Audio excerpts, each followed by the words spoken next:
नमस्कार मित्रांनो, मुख्यमंत्री माझी लाडकी बहीण योजनेसंदर्भात एक महत्त्वपूर्ण अशी अपडेट आहे।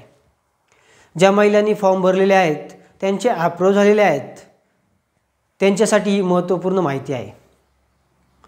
आपण फॉर्म भरलेला आहे, आपला अप्रूव्ह झालेला आहे। आपण फॉर्म भरत असताना जे काही पासबुक दिलेलं आहे, जी कोणती बँक त्या ठिकाणी दिलेली आहे त्या बँकेवरतीच आपलं पैसे जमा होतील असं नाही। त्यासाठी आपल्या आधार कार्डला बँक अकाउंट नंबर लिंक असणं गरजेचं आहे। तर ते कशा पद्धतीने पाहायचं त्याचा व्हिडिओ आपल्या चॅनलवरती आहे।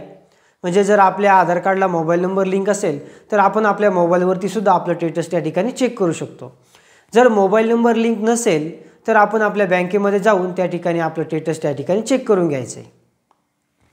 जर आपलं स्टेटस त्या ठिकाणी चेक केल्यानंतर आधार कार्डला बँक अकाउंट नंबर लिंक नसेल तर आपण आपलं आधार NPCI त्या ठिकाणी करून घ्यायचं आहे।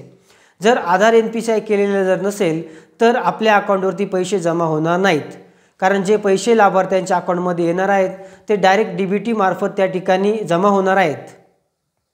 तर लिंक केल्यानंतरच आपल्या अकाउंटवरती ते पैसे जमा होणार आहेत, अन्यथा पैसे जमा होणार नाहीत। कारण 17 तारखेला जे काही 3000 रुपये 2 महिन्याचे लाभार्थ्यांच्या अकाउंटमध्ये जमा होणार आहेत, तर जे आपल्या आधार कार्डला जर बँक लिंक असेल तरच ते जमा होतील, अन्यथा ते जमा होणार नाहीत। अशी महत्त्वपूर्ण माहिती होती मित्रांनो।